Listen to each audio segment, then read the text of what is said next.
Abdeslam Sari.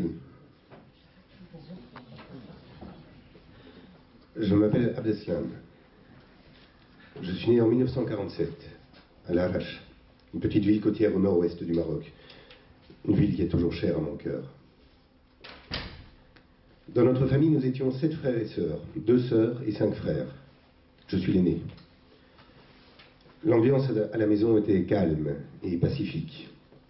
Nous avions beaucoup de respect pour nos parents et notre père était très diplomate. C'était l'époque où les enfants n'osaient rien demander et encore moins exiger. Ma mère choisissait mes habits, nos habits, mon père s'occupait des chaussures et personne ne discutait leur choix. Enfant, j'étais très créatif. Vers 10 ans, j'ai fabriqué une radio avec des pièces achetées dans les stocks américains grâce à l'argent de poche que je gagnais en remplaçant mon père au magasin. Les animaux me passionnaient également.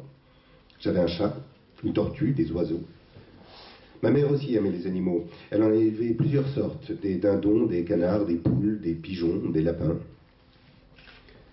Tout mon parcours scolaire, des primaires jusqu'à l'école normale, je l'ai fait à Tanger, à l'école publique. Des enseignants, pour la plupart français ou européens, dispensaient les cours en français. Un enseignant marocain venait une fois par semaine pendant 2 heures pour nous enseigner l'arabe. Depuis ma plus tendre enfance, je suis attiré par ce qui se passe en Europe. En secondaire, j'étais fasciné par la culture française. En 1963, le Maroc sortait de la période coloniale et avait un besoin urgent d'instituteurs marocains. Nous avons suivi en 1 an des cours qui normalement sont répartis sur 3 ans. De 1965 à 1968, c'est mon premier boulot, instituteur. À 18 ans, en 65 donc, mon diplôme en poche, j'étais prêt à servir mon pays. Mes collègues et moi, nous étions vraiment très motivés à aider les jeunes garçons et filles à ainsi participer à la construction d'un nouveau pays en voie de développement. Nous étions sûrs de faire du bon travail et nous l'avons fait. Toutefois, les responsables n'étaient pas à la hauteur. Ils nous mettaient des bâtons dans les roues. Très vite, nous avons été confrontés à des injustices. Fin mai 1968, nous nous sommes retrouvés, 3 amis et moi, dans un café. Un de ces amis était gendarme, en uniforme de fonction. Et brusquement, des policiers nous ont interpellés sans raison apparente. Ensuite, ils nous ont agressés verbalement et même physiquement, y compris notre ami gendarme qui s'est le plus défendu. Nous, les enseignants, nous étions préparés à enseigner, pas à nous battre. Voilà, ma décision a été prise. À 21 ans, j'en avais marre, et je voulais quitter définitivement le Maroc. Le même jour, j'ai été directement retirer mes économies à la banque, j'ai pris un taxi collectif vers Tanger pour aller dans une agence de voyage, acheter un billet Tanger-Bruxelles afin de quitter le pays le soir même. Bien sûr, je suis allé prévenir ma mère. Elle a pleuré. Mais elle a essayé de toutes ses forces de me dissuader de partir, ou du moins de postposer le départ, au moins jusqu'au lendemain. La gorge serrée, les larmes aux yeux, j'ai refusé. Tellement j'étais révolté et indigné.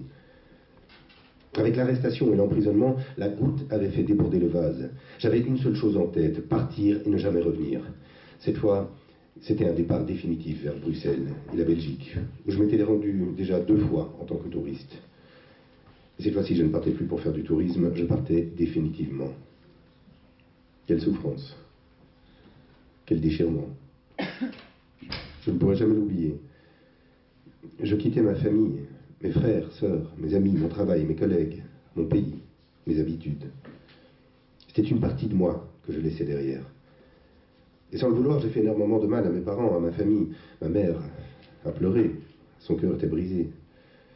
Je n'allais plus revoir mes proches pendant des années, et ça aggravait ma peine. L'image de ma mère m'a accompagné pendant tout le voyage. Quand j'ai vu Tanger disparaître, j'ai eu mal, très mal. Durant tout le voyage, j'ai pleuré comme un enfant. Aujourd'hui encore, quand j'y repense, j'ai la chair de poule. Mon cœur bat plus vite, ma gorge se serre. Dans les premières années de ma présence en Belgique, j'ai travaillé en tant qu'ouvrier dans un atelier de fabrication de pièces pour la construction, dans une usine de béton, dans un chantier de démolition de vieux bateaux. J'ai été soudeur dans un chantier naval pendant 1 an et ensuite chez Atlas Copco. En 1977, je suis devenu permanent syndical à la CSC, responsable national de la section arabe. À la fin des années 60, la CSC avait ouvert une section arabe afin d'aider les travailleurs maghrébins dans les démarches administratives auxquelles ils n'étaient pas habitués. Le travail de la section arabe consistait principalement à accueillir les gens pour les orienter, les accompagner, les aider, les aiguiller vers les services compétents et, si nécessaire, effectuer des traductions. Nous avons utilisé les infrastructures de la CSC et du mouvement ouvrier chrétien afin de former les travailleurs marocains à mieux connaître leurs droits et leurs devoirs et ainsi à faciliter leur intégration dans le mouvement syndical. C'était une véritable école élémentaire qui leur permettait de participer aux élections sociales syndicales et de défendre leurs intérêts. Ce qui me fascine dans le travail syndical, c'est que le syndicat ne travaille jamais pour un groupe déterminé. Quand on revendique par exemple un salaire, c'est pour tout le monde. Syndiqué ou pas, ça n'a pas d'importance. C'est l'égalité des droits qui prime. Le travail syndical m'absorbait complètement. Je ne comptais pas les heures de travail et engouffrais des kilomètres et des kilomètres par jour, même quand j'étais malade. Les gens venaient à la maison avec leurs problèmes. Toutefois, je pouvais m'organiser comme je voulais. Quand j'ai été engagé comme responsable de la section arabe, celui qui a créé le service du travail migrant, Jean Douraen, et son successeur, Canini, un Italien, sont venus chez moi pour discuter avec ma femme. Ils lui ont expliqué qu'on est permanent syndical 24 heures sur 24. Quand on vit longtemps dans un pays, on se sent en faire partie. Et avec le temps, on se demande si on est encore marocain. Par contre, du point de vue culturel, même avec la naturalisation belge, nous restons arabes ou berbères, très attachés à notre religion et à notre civilisation arabo-musulmane. Malheureusement, certaines personnes persistent à nous regarder avec des arrière-pensées et des préjugés malsains. On nous montre du doigt, en nous disant que nous ne faisons pas partie intégrante de la société. Ça me dérange un peu, car c'est comme si je n'étais ni complètement citoyen marocain, ni complètement citoyen belge. Quand la Belgique a demandé aux travailleurs marocains de venir, elle n'a pas demandé l'avis des Belges. Et le Maroc n'a pas demandé l'avis des Marocains. En tant que citoyens, nous n'avons pas été consultés ni informés. Nous ne sommes pas responsables. Nous sommes surtout des victimes. Malgré tout, il ne faut pas oublier ce que nous avons trouvé en Belgique. La démocratie, la liberté d'expression, le droit de vote, le droit de créer des associations.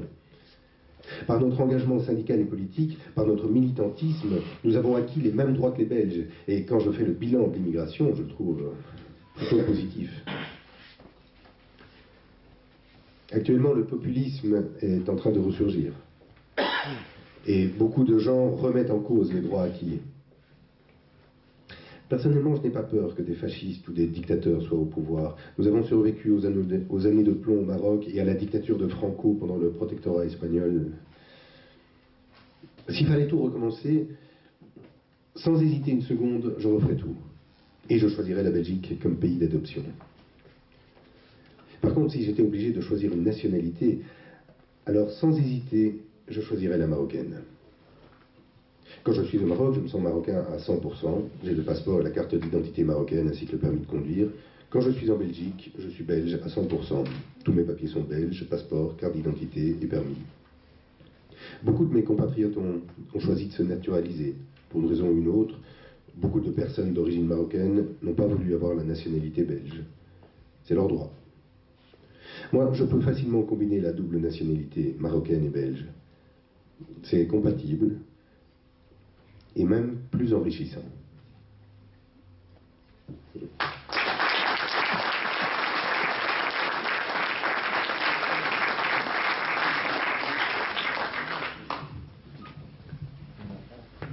Rahma. y a 50 ans déjà. À l'époque, j'avais 18 ans. Et j'avais l'impression que c'était hier. 50 ans que mon destin a pris un tournant inimaginé. Je vivais avec maman et mon beau-père à Tétouan, dans le nord du Maroc. J'étais fille unique. Et mon papa est décédé quand j'avais 5 ans. J'ai eu la chance d'être scolarisée jusqu'à la fin de mes primaires. Tétouan est à cette époque sous protectorat français, espagnol. Une partie de mes études s'est déroulée en espagnol et j'ai également eu la chance d'y apprendre le français, ce qui s'est avéré précieux pour mon avenir. Lors d'une belle journée de printemps en 1965, c'est à mon tour de franchir le pas vers l'inconnu. Moi aussi, je partais vers l'Europe, l'Eldorado. C'était une véritable déchirure pour moi et ma maman, pour qui je représentais tout. C'était d'autant plus douloureux que je lui avais annoncé qu'elle allait être grand-mère. Malgré tout, elle se consolait en m'imaginant heureuse dans un pays où le travail ne manquait pas et où je serais à l'aise financièrement. J'ai su bien plus tard qu'elle avait eu énormément de difficultés à se remettre de mon départ. Il lui avait fallu 2 mois pour reprendre goût à la vie. Après 2 jours de voyage, nous sommes enfin arrivés à destination. Bruxelles, gare du Midi. Il fallait encore prendre un taxi pour nous rendre chez nos hôtes. Rubio et son épouse étaient ravis de nous voir et recevoir. Nous leur avions apporté des nouvelles fraîches du Maroc, de la famille, du quartier, des amis.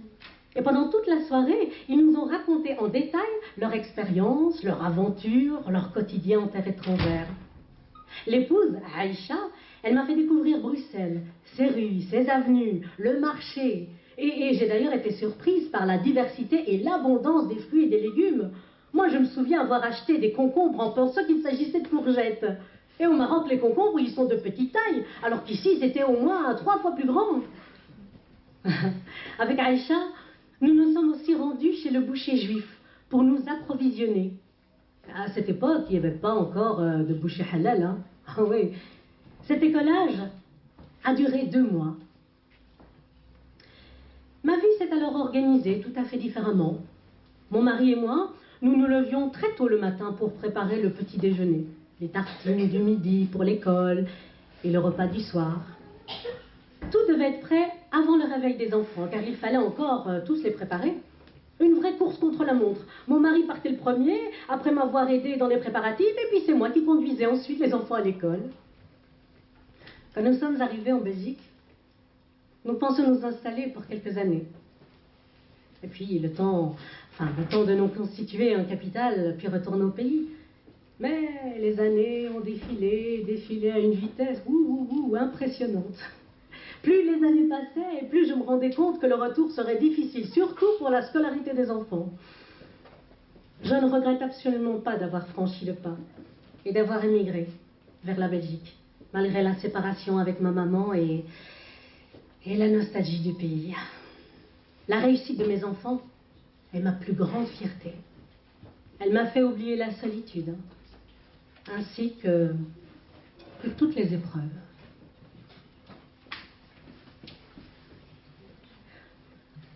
Rahima. Oui, je m'appelle Rahima et je suis née à Tanger en 1944. Je suis issue d'une famille de 6 enfants, 4 garçons, 2 filles. Mes frères ont tous étudié à la mosquée car les écoles étaient rarissimes à cette époque-là. 2 d'entre eux ont continué leurs études, sont devenus professeurs et ont enseigné l'arabe durant toute leur vie. Quant à ma sœur et moi, notre devoir était de veiller à l'entretien de la maison. Ben oui. J'aurais tellement voulu étudier, mais notre famille étant des plus modestes, seuls les garçons avaient ce privilège. Ma belle-mère est partie en Belgique pour rendre visite à sa fille qui habitait depuis 1963. Celle-ci avait besoin d'elle pour s'occuper de ses 6 enfants car elle avait trouvé du travail. 10 ans après, ma belle-mère a envoyé un courrier à son fils, lui demandant de la rejoindre en Belgique afin de l'aider à accomplir le pèlerinage à la Mecque, le Hajj. Mon mari n'avait pas le choix. Il devait faire plaisir à sa mère, donc il a pris son passeport et hop, il nous a quittés. Normalement, c'était juste le temps d'aller accomplir le pèlerinage, mais plus tard, il n'était toujours pas de retour. Et le peu d'argent qu'il m'avait laissé était épuisé. C'est alors qu'il m'a envoyé une lettre dans laquelle il me demandait de mettre en ordre mes papiers, carte d'identité, passeport, etc. En Belgique, ne parlant pas du tout le français, j'avais besoin d'un interprète pour aller inscrire les enfants à la maison communale. Alors j'ai emmené la nièce de mon mari, elle-même une enfant, et suis partie avec mes 7 autres enfants. L'agent communal nous a dit « 2 familles comme ça et ma matinée elle est complète. Hein. » Aujourd'hui, la Belgique c'est mon pays. J'y ai travaillé, j'y ai mangé, j'y ai donné à manger. Et grâce à mon travail, j'ai pu aider ma famille, au sens large du terme. Non seulement, mais aussi mes enfants. Et aussi ceux qui sont restés au pays. Aujourd'hui, je dis, Alhamdulillah, Dieu merci.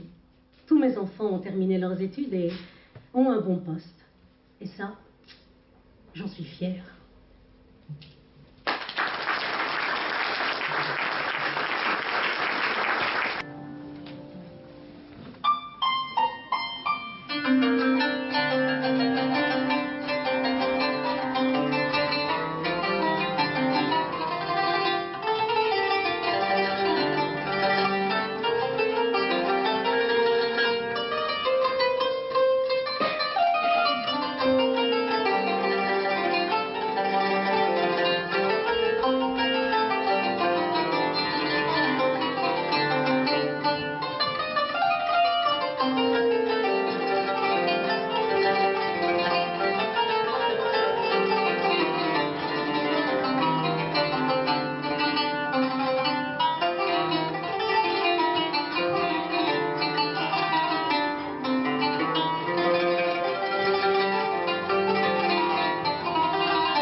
Mohamed Lemrani, mon grand-père, voit le jour le 1er janvier 1934 dans une famille de paysans dans le petit village de Beni Yetf, situé à 30 km de la ville côtière d'Al Hoceima dans le Rif, territoire aride et montagneux au nord du Maroc. Mohamed est l'aîné d'une famille de 8 enfants, 4 filles et 4 garçons. Mohamed aime beaucoup ses sœurs, Rama, Fatima, Mina, Zaina, mais elles décèdent quasi toutes en bas âge, sauf Rama, dont Mohamed se souvient encore. Elle meurt à l'âge de 11 ans des suites d'une pneumonie. Ses frères, Ayashi, Boutahar et Abdelkrim, sont plus costauds. Ils vivront très longtemps. Étant donné qu'il est né à la campagne et qu'il est l'aîné, Mohamed n'ira jamais à l'école. Il faut aider à la ferme. En 1942, alors qu'il n'est âgé que de 8 ans, c'est le drame. Son père les abandonne, sa mère, lui et ses 3 frères. Alors il faut se débrouiller seul. À l'âge de 15 ans, Mohamed décide de quitter sa campagne natale pour tenter l'aventure à Tanger. À l'époque, cette ville est située au croisement de l'Atlantique et de la Méditerranée et elle jouit d'un grand prestige. Elle a un statut international entre 1925 et 1956, année de l'indépendance du Maroc. Il y a donc du travail pour tout le monde. Il devient propriétaire d'une épicerie et décide de la mettre entre les mains de son petit frère, Boutahar. Se sent bien, mais il en veut plus. Il ouvre sa propre boutique de tissus, foulards, sacs à main et autres accessoires pour femmes sur la plus belle avenue de Tanger de l'époque, l'avenue de Fès. Il est heureux. Et sa boutique marche très bien. C'est plutôt un bel homme, respectueux et qui sait parler aux clientes. Lorsqu'il rencontre Aïcha en mai 1959, c'est le véritable coup de foudre. Elle est orpheline de père et mère, vit et travaille à Tanger depuis quelques années. Aïcha a laissé ses 4 grands frères et sœurs dans le petit village de Heder Wadi, non loin du village natal de Mohamed. Elle a aussi tenté sa chance à Tanger. À cette époque, Aïcha travaille auprès d'une riche famille de juifs marocains qui la considèrent comme leur fille.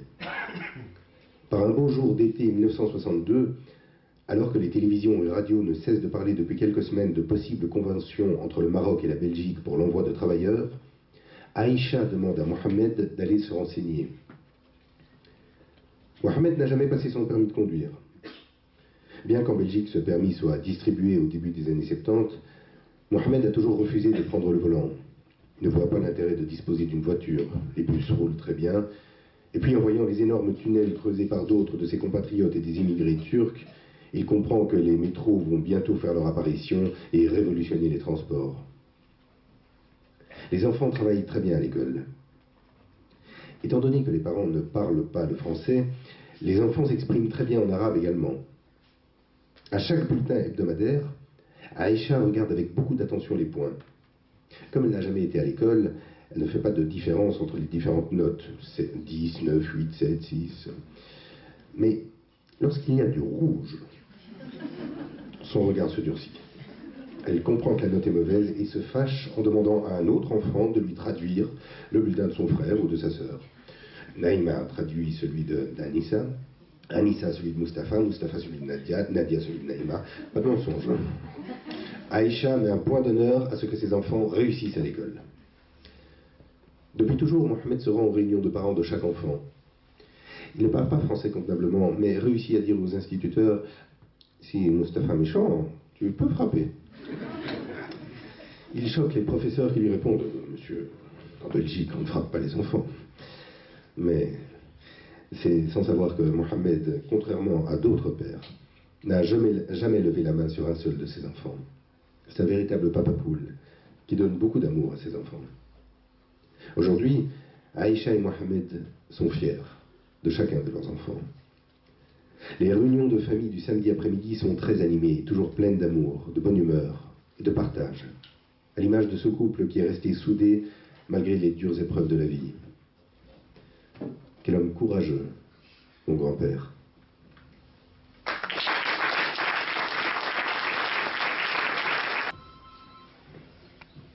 Jamila, mariage d'amour à Tanger. Mon nom est Jamila, originaire de Tanger, une ville située au nord du Maroc. En 1958, suite à une histoire d'amour, je me suis mariée. à 15 ans, avec un jeune homme. Eh oui. Au Maroc, mon mari était gardien dans un vignoble, appartenant à un immigré chinois. Ma vie était stable financièrement et socialement. Ma première fille est née en 1958 et mon fils en 62. Et là, j'étais mère au foyer. En 1963, la plantation a fait faillite et le propriétaire chinois a décidé de retourner en Chine. Mon mari a perdu son travail, nous n'avions donc plus de ressources. Et c'est à ce moment-là que nous avons entendu parler d'un pays, la Belgique, à la recherche de main-d'œuvre. Après le départ de mon époux, je suis retournée vivre chez mes parents. Leur aide était nécessaire et précieuse, notamment celle de ma mère pour élever les enfants alors que j'étais enceinte. Par ailleurs, le soutien moral était capital après cette séparation inattendue avec mon mari et son départ vers une terre inconnue. De plus, à cette époque-là, nous n'avions ni téléphone, ni Skype, ni GSM, ni Wallo. Je me posais beaucoup de questions sur cette immigration vers un pays dont je ne connaissais pas le nom. Quelle distance sépare le Maroc de la Belgique?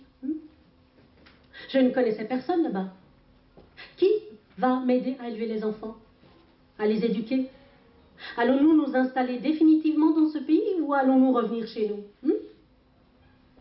J'aurais jamais imaginé, en partant vers la Belgique, que j'allais y passer jusqu'à ce jour 51 ans. Je n'aurais jamais imaginé que ce pays allait devenir le pays de mes enfants, de mes petits-enfants, de mes arrière-petits-enfants. En arrivant en Belgique, je fus surprise par le froid et la neige en hiver. Je me souviens qu'un jour, j'avais étendu le linge dans la cour de la maison pour le sécher. Et en fin de journée, en le ramassant, je me suis blessé la main, car les vêtements étaient gelés et durcis par le froid. Pendant 6 ans, j'ai travaillé à la galerie en SPAC au quai des Péniches à Bruxelles, dans un dépôt de vêtements de chaussures. Je recevais alors un salaire équivalent à 0,75 centimes d'euros par heure.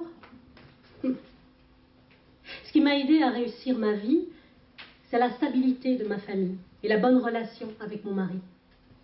Nous nous sommes partagés les tâches de la vie quotidienne, ainsi que les responsabilités. Le salaire de mon mari servait pour payer le loyer et les charges, le mien pour payer les dépenses liées à la scolarité des enfants, leurs vêtements.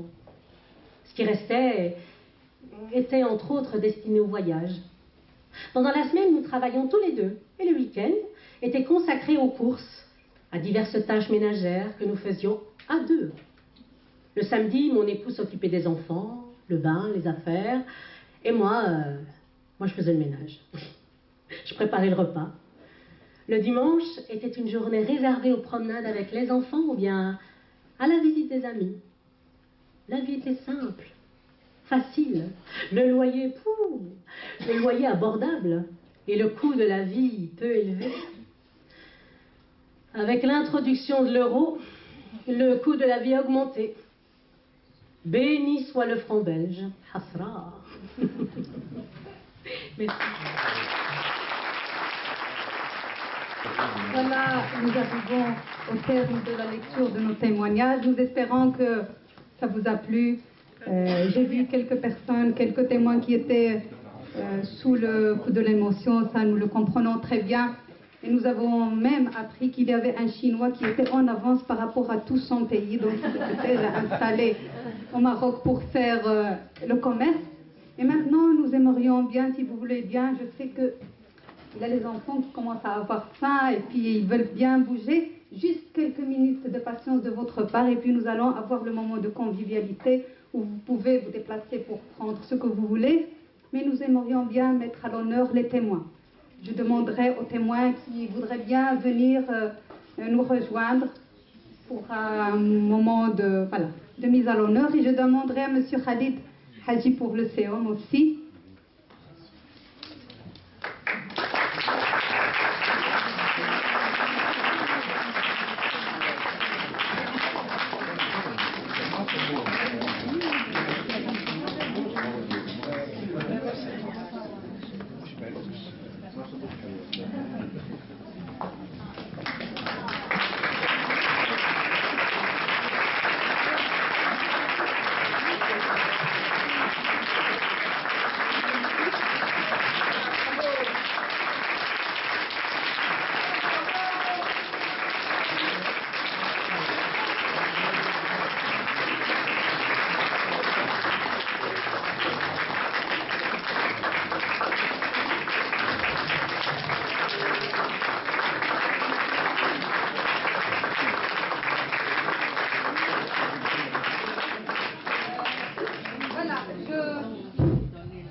permet de laisser les témoins voilà, se manifester d'eux-mêmes, dire leur nom s'ils veulent bien, et puis en 2 mots partager leurs émotions, leurs sensations par rapport à tout ce qu'on vient de vivre aujourd'hui. Je commence. Tout le monde est témoin. Je remercie les 2 associations qui ont pu vraiment faire un travail énorme. Et je remercie également Leïla qui a pu et a su s'exprimer mieux que moi sur ce que j'ai vécu. Et je vous remercie tous ensemble. Et à la prochaine, Inch'Allah.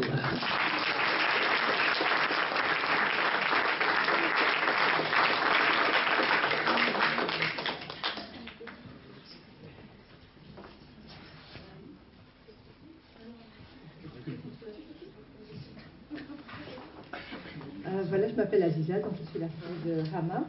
Et je remercie également les 2 associations de nous avoir donné l'opportunité de réaliser ce recueil et de pouvoir, d'avoir pu le mettre sur papier et de pouvoir donc le partager avec nos enfants, petits-enfants et familles et autres personnes. Voilà, ma maman était très enthousiaste à participer à cet événement. Elle était disponible en novembre, mais malheureusement pas cette fois-ci. Donc voilà, une pensée pour elle et pour toute la famille. Mes frères et sœurs sont également là pour partager ce moment. Et encore merci, voilà, à tous.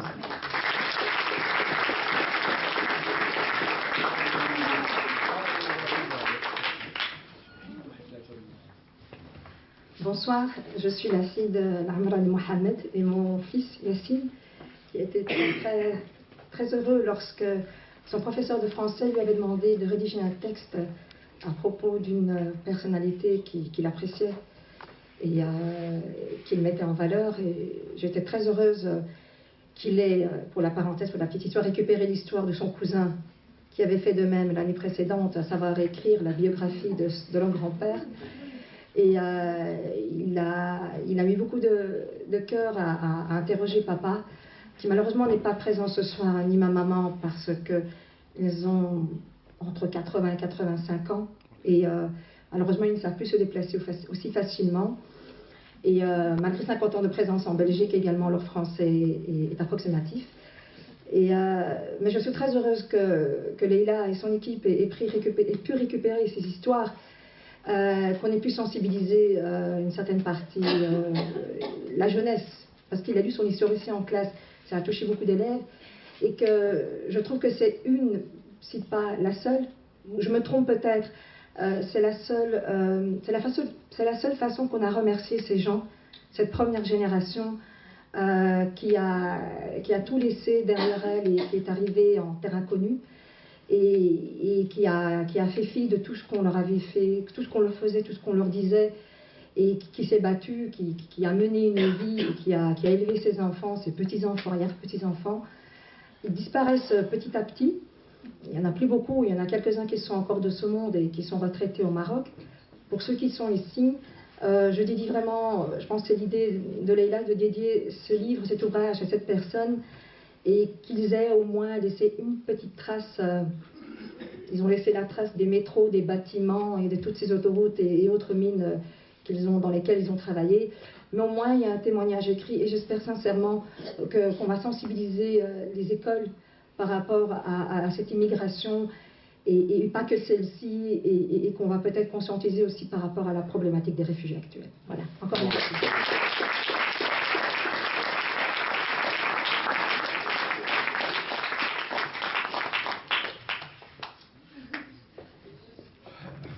Merci beaucoup pour les 2 associations pour cette très belle initiative. Comme vous savez, l'histoire de l'immigration, c'est une histoire qui nous émeut, qui nous touche. Vivre entre 2 mondes, on le vit souvent comme une déchirure. Je me rappelle une fois avoir passé un coup de téléphone à mon professeur en lui disant que je suis déchiré entre 2 mondes, 2 identités. Il m'a dit il faut vivre cette double appartenance comme une expansion de l'être. Mais penser les choses en ces termes, c'est-à-dire en expansion de l'être, ce n'est pas facile. Ça requiert beaucoup de courage intellectuel, beaucoup de courage et beaucoup de la force émotionnelle. Et l'émigré est par nécessité fragile, parce qu'il vit une sorte de déplacement. Et il a besoin d'être compris, d'être soutenu. Malheureusement, ce n'est pas toujours le cas. Et malgré tout ce qu'on peut me dire, ces gens qui ont construit, qui ont participé à la construction, à l'édification de l'espace européen ont besoin de plus d'attention. Et un très grand merci pour cette très belle initiative. Et j'espère que ce n'est qu'un début et qu'il y aura d'autres initiatives qui suivront dans ce sens. Un très grand merci.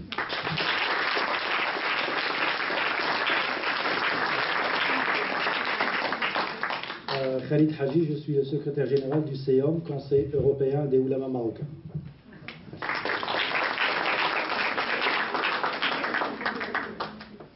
Pour Nadia Boucherif, c'est à travers elle qu'on a rencontré deux témoins, deux femmes qui voulaient rester anonymes. Donc c'est Nadia Boucherif qui va les représenter.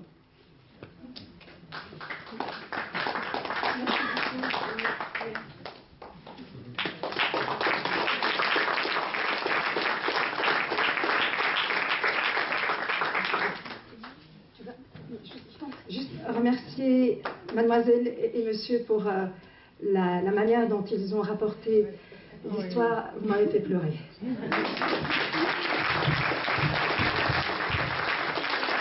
Voilà, il faut bien que nous deux comédiens passent aussi et prendre la parole pour, voilà, pour partager avec nous ce moment-là.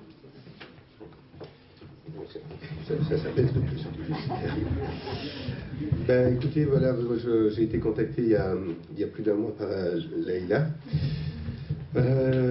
pour participer à cette soirée et ben, j'en suis ravi. C'est toujours intéressant en tant qu'être humain et en plus alors en tant que comédien, mais de se plonger dans des histoires, dans des histoires véritables. Qui sont aussi l'histoire de ma famille et c'était un vrai plaisir de pouvoir partager cette lecture avec vous, d'être ensemble et j'espère effectivement également que d'autres événements comme ça pourront avoir lieu. Dans ce cas-là, tu peux me recontacter.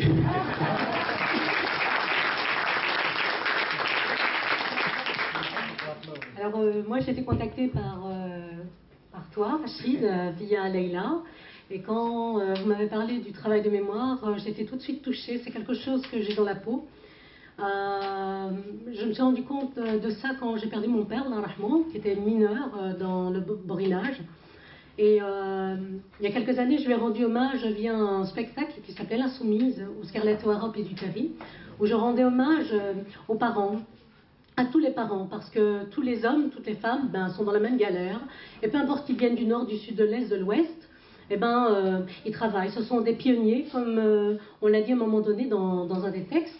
Ils ont eu le courage de partir à l'âge de 16-17 ans, de laisser leur famille, de laisser leur langue, ce cordon ombilical qui les reliait à leur terre natale, et de venir s'installer ici, et de nous donner la vie, et de nous donner le courage et les mêmes droits que les Belges ici.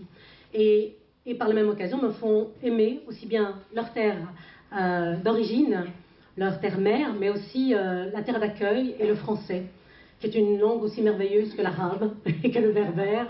Et voilà, je trouve que c'est courageux de le faire, et il faut le faire. D'autant plus pour les nouvelles générations, parce que moi je connais l'histoire de mes parents, parce que j'ai une maman qui est très volubile, qui parle beaucoup.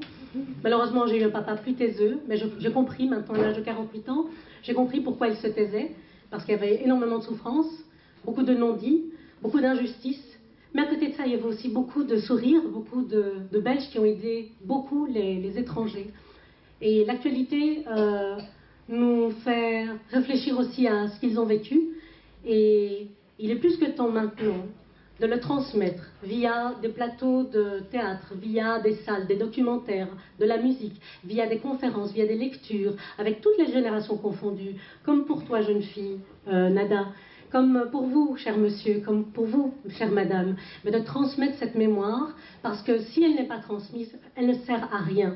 On vient tous de quelque part, et ce qui nous lie, cette universalité, ben c'est ça, c'est cette vie, faite de haut et de bas, de souffrance, mais aussi de moments de bonheur. Voilà.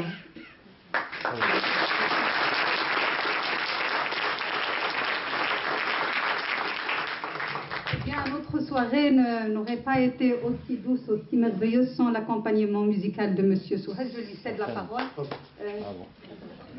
Il va parler en arabe, on va essayer de traduire.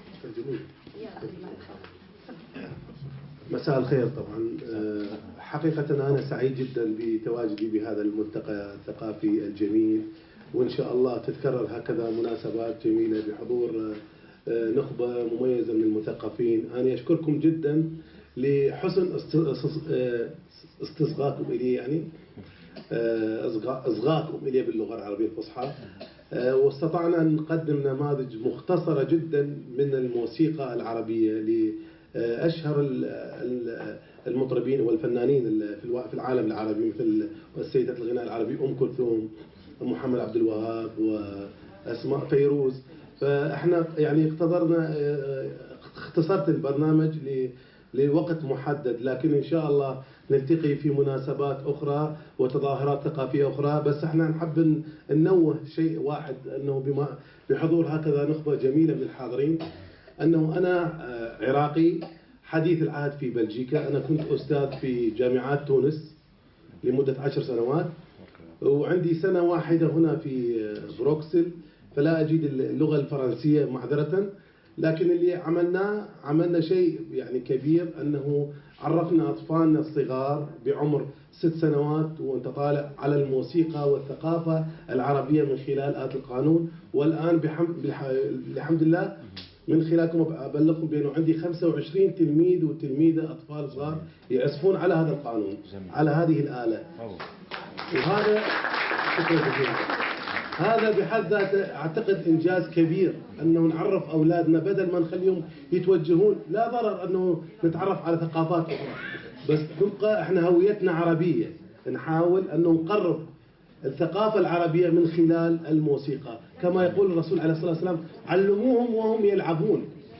يعني يلعب ويثقف، يتعلم اللغة العربية من خلال الموسيقى، يضطر يسمع الغناء العربي والنصوص الموسيقية العربية. شكرا جزيلا.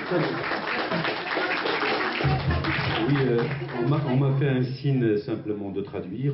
Le cher professeur, il a dit qu'il était très heureux d'être parmi vous dans cette ambiance culturelle. Il était très ravi de participer avec vous par ces musiques venues d'ailleurs, musique arabe, par cet instrument de qanoun, comme on l'a dit, comme une harpe qui se joue horizontalement. Il a joué des fragments d'une très grande chanteuse connue dans le monde arabe, qui est Kalthoum. Il a parlé aussi de son parcours. Il est professeur irakien et ça fait 1 an qu'il vit en Belgique. Il était professeur pendant 10 ans à Tunis et que malgré son parcours ici en Belgique, il a plus de 25 élèves qui apprennent chez lui cet instrument ici. Donc il a réussi à transmettre ce savoir à des jeunes ici. Donc il sert d'ambassadeur de culture marocaine. Il a fait référence aussi, ah oui, arabe, je m'excuse, il est de l'Irak. Il est de l'Irak. Donc il n'est pas marocain. Donc la culture arabe. Il a parlé aussi, il a cité un hadith prophétique pour montrer comme quoi que l'enseignement doit passer aussi par le jeu. Un hadith, une récitation prophétique qui dit « Apprenez à vos enfants en jouant ». C'est une citation qui me rappelle de Montaigne. L'enseignement doit se faire dans la joie. Ça, c'est ma citation. Donc voilà. Merci.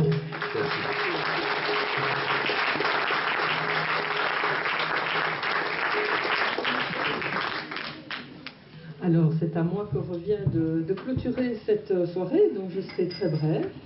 Avant la petite phrase de clôture, je vais quand même rappeler, parce que ça a quand même son importance, que les livres, les recueils sont vendus. Il y a une table là. Et donc bientôt il y aura de nouveau quelqu'un, il y aura Marianne et une des filles de Laïla qui seront derrière la table pour essayer de vendre des recueils. Et puis vous avez déjà remarqué que le bar, eh bien on va pas dire que le bar sera ouvert, mais le bar continuera à être ouvert. Et vous pourrez apprécier aussi les gâteaux marocains faits par je ne sais pas qui a fait les gâteaux. Anonyme. Alors voilà, pour conclure cette petite phrase qui vient de Joseph de Witt, ancien directeur du Centre pour l'égalité des chances. Plus il y a de contacts entre les populations autochtones, donc qui viennent de Belgique depuis des générations et des générations, et les allochtones, ceux qui viennent d'ailleurs et ou dont les parents viennent d'ailleurs et qui sont maintenant en Belgique, plus on se connaît, plus on sait de quoi on parle, et plus on a tendance à évaluer une personne sur ses propres mérites, et non pas sur son apparence extérieure et son origine. Par conséquent, vive les contacts entre vous et nous, et longue vie au vivre ensemble. Merci.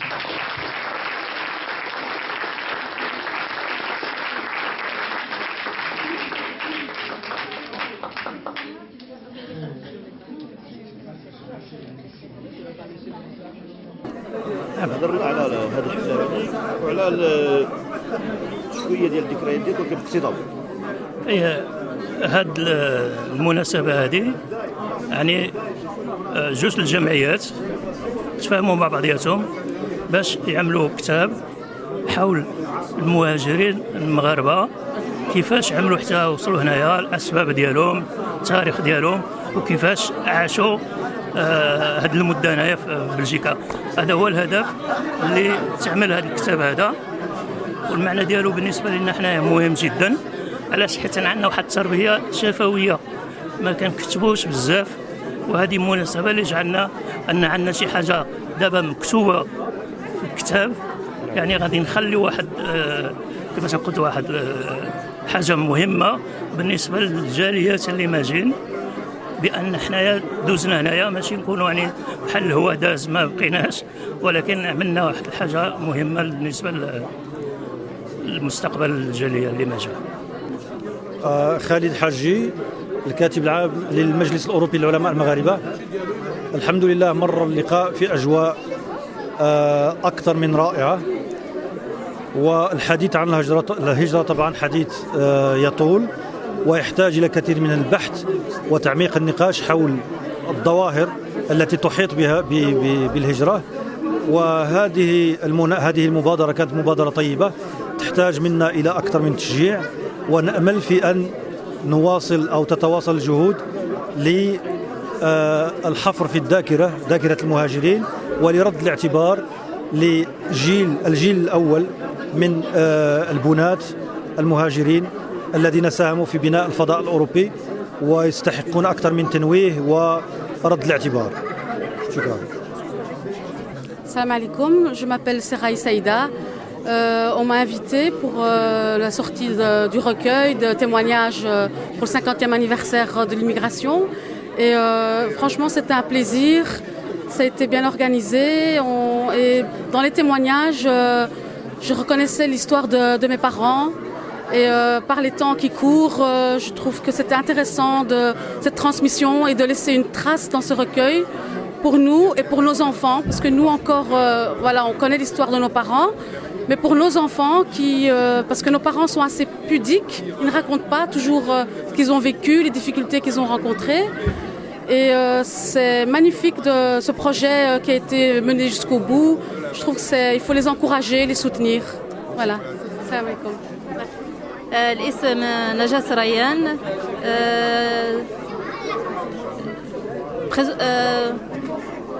trésorière de la sagesse au quotidien.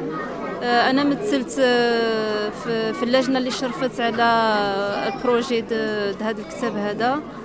المهم الفكره كانت في الاول غادي نهضر على البروجي على الكتاب ومن بعد غادي نهضر على ليفينمون. الفكره في الاول كانت هي احياء الذكرى الخمسينيه للمهاجر المغربي، ولكن الفكره الاساسيه اللي كانت عند ساجيس او كوتيديان هي انها ما تعملش مثلا غير الاحياء هكذا فقط، ولكن تبين الوجه الايجابي والوجه الملحمي للمهاجر المغربي. هذا كان من بين الاهداف ديالها. والهدف الثاني هي ان تبين بان السبب ديال الهجره ليس فقط سبب مادي، ولكن كل انسان مهاجر الا وله سبب. اذا حتى في لي تيموان ديالنا اخترناهم على هذا الاساس ان تكون الاسباب ديال الهجره اسباب متنوعه. واذا لاحظنا وقرينا يعني الشهادات المهاجرين غادي نجبروا كل مشارك الا وله سبب. يعني هناك سبب مادي، هناك سبب للهروب من الظلم يعني بعض البلدان، هناك سبب يعني جاءت الهجره هكذا، جاءت الهجره انسيابيه. اذا كان هذا بين الاهداف اللي خصنا نبينوهم في الفحوى الكتاب. والحمد لله يعني حصلنا على شهادات متنوعه ومتميزه ايضا. بالنسبه نبغي دابا نرتسم على يعني ليفينمون هذا اليوم. الحمد لله كان بالنسبه لوجهه النظر ديالي ناجح تقريبا بنسبه 100%. علاش غادي نقول نسبه 100%؟ لان الحضور حنا حددنا السقف ديال الحضور انهم يحضروا 100 شخص، الحمد لله حضروا حوالي 90 شخص و10 أطفال، يعني تقريبا حضور 100%. الحضور المتميز كان كيطبعوا يعني الاختلاف في الجنسيات. هنا بلجيكي ومغربي وعراقي، يعني في الشخص الموسيقي يعني التنوع الحضور يعني كان حاضر 100%. ثالث حاجه هي التجاوب الحضور يعني مع الفقرات، سواء مع لي كوميديان مع لي موزيسيان. ونشكر الجميع من شارك ومن ساهم من بعيد أو قريب في هذا المشروع، وشكرا لكم. Oui, bonjour, voilà, je m'appelle Naïma Lamrani. Le témoignage de mon fils a été repris dans ce recueil qui rend hommage à ces ouvriers marocains, cette immigration, cette première génération d'immigrés. Et je tiens vraiment à remercier l'ASBL qui a mis sur pied ce projet de recueil de 6 histoires de seniors issus de l'immigration marocaine, ces premiers immigrés. Et je trouvais que c'était une très très belle façon de laisser quelque part une trace de ce passage. Enfin, passage s'il en est, parce que bon, certains sont déjà décédés, d'autres sont encore de ce monde, mais surtout de laisser une trace écrite, outre les bâtiments, les métros, les mines qu'ils ont construits, la Belgique qu'ils ont construite, je dirais. Il y a ce très beau témoignage écrit de cette génération qui s'est sacrifiée, qui a su créer, qui a su faire sa place, et surtout permettre à ses enfants de faire leur place, même si au quotidien rien n'est acquis et qu'on sent bien par l'actualité malheureusement qu'il y a encore des problèmes qui surgissent, cette identité un peu être assis sur 2 chaises qu'on nous reproche parfois. Mais je suis très heureuse que la 3e génération, mon fils en l'occurrence, qui a écrit ce texte sur son grand-père, je suis très heureuse que la 3e génération, voire 4e génération, en ait été conscientisée. Et j'espère qu'il y aura un travail dans les écoles, parce que c'est très très bien et très important d'étudier l'histoire de la Belgique, l'histoire de l'Europe, la civilisation de l'homme, cette civilisation judéo-chrétienne sur laquelle la Belgique est fondée, a été créée. Mais il est très important aussi de voir cette empreinte de l'immigration, cette empreinte culturelle, mais c'est aussi cette cohésion sociale qui a été créée par nos parents, qu'on ne saura effectivement jamais remercier comme il se doit. Voilà, merci.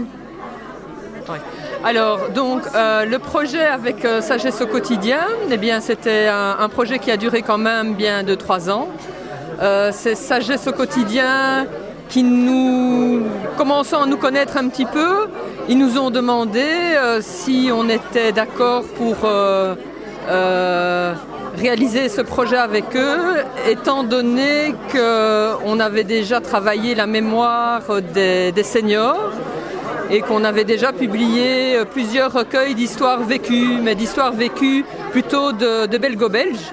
Et donc ça nous semblait une extraordinairement bonne idée de pouvoir également travailler avec des seniors d'origine marocaine. Et ayant immigré en Belgique dans les années 60 et 70, parce qu'eux aussi, ils font évidemment partie de l'histoire de la Belgique. Alors, notre rôle là-dedans a été plutôt peut-être un petit peu de donner des idées de manière générale pour le projet, étant donné qu'on en avait déjà réalisé d'autres, des recueils. On a travaillé avec Sagesse au quotidien aussi, on a relu tous les témoignages, on les a retravaillés et puis on a vu comment on pouvait tout mettre ensemble, comment on pouvait arriver aussi à en faire de la publicité, puisque l'objectif aussi c'est de vendre des recueils et puis surtout que ces recueils puissent être partagés avec d'autres personnes, avec des jeunes d'origine marocaine, avec des jeunes d'origine belge, avec des jeunes et puis des moins jeunes également, parce que il y a beaucoup de choses à apprendre, je crois, de ces témoignages de seniors qui ont vécu quand même une vie qui n'a pas toujours été facile, loin de là, étant donné qu'ils ont immigré et que toute immigration est une expérience difficile. Alors j'ai été très, très contente de pouvoir partager ce travail avec Sagesse au quotidien. Et on espère qu'on fera encore ensemble de nombreuses autres choses et de nombreuses rencontres avec des publics mélangés. Voilà. Voilà, donc moi je m'appelle Aïcha Adamat, je suis coordinatrice de Génération Espoir à Outigny-Louvain-la-Neuve. Donc je travaille dans le milieu de l'intégration de personnes d'origine étrangère. Et ce qui m'a fort frappé dans cet événement, c'est que nous, on a réalisé un documentaire il y a, je crois, une dizaine d'années, donc autour de l'immigration marocaine, mais principalement la première génération, et qu'on avait très dur de faire parler justement ces personnes par pudeur, par souffrance aussi, parce qu'ils ont vécu des moments très difficiles. Ce qui m'a frappé ici, c'est que les personnes ont facilement accepté de témoigner, de dévoiler une partie de leur parcours. Et cette souffrance-là est un peu, est passée d'une manière très soft. C'est-à-dire que les gens en parlent très facilement. Et je pense que l'importance de raconter aussi cette histoire, c'est au niveau de la transmission. Je pense que c'est vraiment très très important de transmettre cette histoire, surtout de première génération, puisqu'on a la 3e, 4e génération, et qu'elle soit aussi inscrite dans l'histoire de la Belgique. C'est vraiment le mot que je retiens, que cette histoire de l'immigration soit inscrite dans la grande histoire de la Belgique.